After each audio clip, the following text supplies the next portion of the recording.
let's catch up with Danny, who's at History Colorado Center for the first of two stories she's telling us about today. Hey, Danny, how's it going?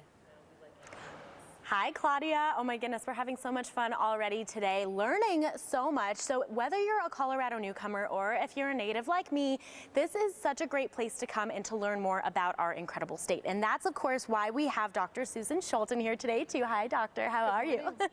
Well, so you are, this is so great. You're a newly appointed member to the State Historians Council. I didn't even know we had a State Historians Council. Tell us more about what you guys do.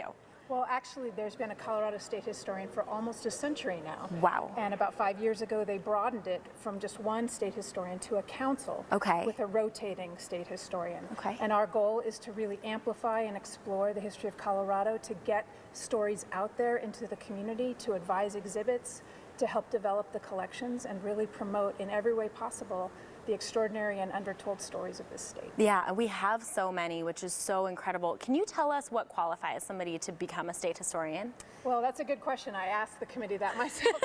I've been teaching in Denver since 1996, over 25 years, and I teach American history broadly, and so I think part of what I bring is a pretty strong understanding of how Colorado fits a much wider story. Yeah. I also bring a very strong understanding of the 19th century, so the earliest period of white migration to Colorado, the creation of the territory, how that related to the Civil War and its development into the 20th century. Wow, oh my goodness. And are your students just so fascinated every time they come in? I could imagine I would just be sitting there like, learning so much in your classes. Yeah, and in fact, it's interesting. I think history is kind of having a moment. We've noticed our majors going up, and I think looking at the diversity of the exhibits here at History Colorado, you have some sense of how the very definition of the past is much, much wider than what we might have done 25 or 30 years ago. So incredible. Well, before we came live on camera here, we were talking a little bit about your tenure and what you do in terms of how to become the state historian, because you're not the state historian yet, but you will be in the future, right? How does that work?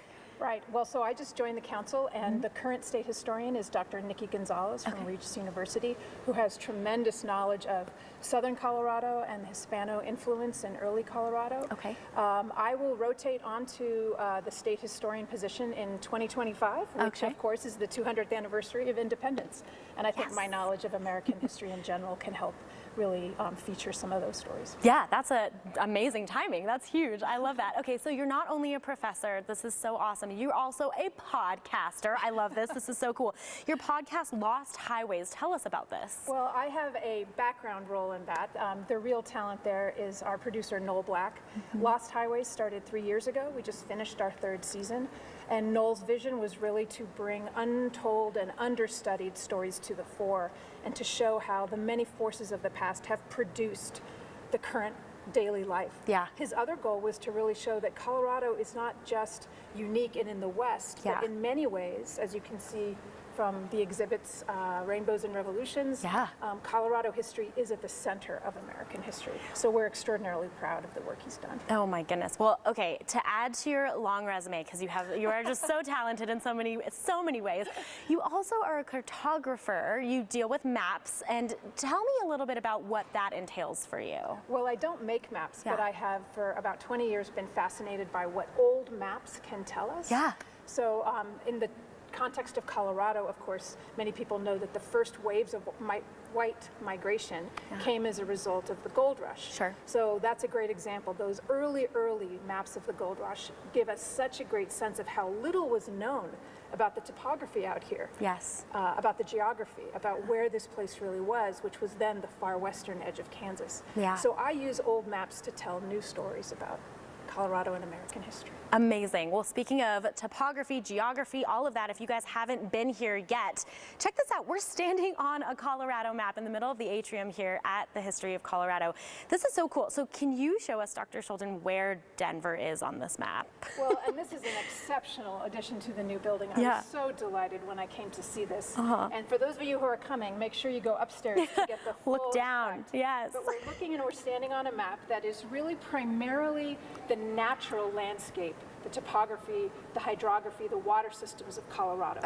And the one thing to help you figure out where you are, there's 2 man-made features on this, and that's I-25 and I-70. And we see at the intersection of those, right at the intersection of the confluence of the Cherry Creek and the Platte, sits Denver. There we go. Oh my goodness. Well, there's so much to see here, so much to do, and we are so excited for you to be our state historian. So we're looking forward to that year.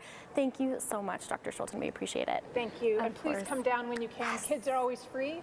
This is a wonderful place to extend your knowledge of Colorado history or just get your feet wet. Definitely. All right, Claudia, sending it back to you. All right, thank you, Danny. And of course, if you would like to learn more, well, you can do so. Simply go online. They've got the website up on our screen and a phone number as well, historycolorado.org. They've got exhibits and events that celebrate Colorado. Once again, historycolorado.org.